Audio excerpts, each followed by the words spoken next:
Anyone who has watched weightlifting knows that before the competition, athletes inhale ammonia to wake up and energize themselves. But Jack didn't have any ammonia, so he had his teammate take off his shoes that hadn't been changed since March. The smell was so strong that it served the purpose. Jack then walked to the stage with a confident stride. This time, he was challenging a 300 kilograms barbell. Surprisingly, he managed to lift the heavy barbell, but as he tried to raise it higher, he lost strength and couldn't continue.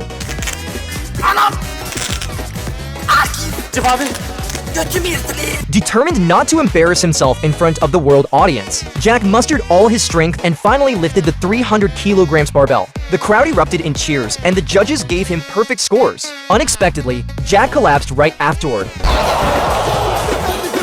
possibly due to the lingering effect of the shoe's odor. Next up was a boxing match. Jack was set to face a champion boxer, rumored to be able to kill a bear with one punch to avoid the fight. Jack came up with a sneaky plan. He mixed a stimulant into some candies and handed them to the boxer during a meal. The match was scheduled for that afternoon. If the boxer won, Jack could report him for using stimulants. But things didn't go as planned. The boxer's opponent forfeited, making Jack the next in line to fight the champion. Terrified at the sight of the fierce boxer, Jack panicked as the match began. The champion chased Jack around the ring, making him look like a desperate woman on the run. In a lucky break, Jack managed to land a punch, but the champion's face was tougher than his fist. Realizing he stood no chance, Jack signaled his manager to throw in the towel. However, his manager accidentally threw it onto Jack's head, leaving him stunned by a direct punch from the champion. After the match, Jack requested a drug test, which predictably revealed the champion had used stimulants. As a result, Jack was awarded the gold medal, which lifted his spirits. He decided to try cryotherapy, but was shocked when the champion sought revenge, shut off the power, and lowered the temperature to the minimum.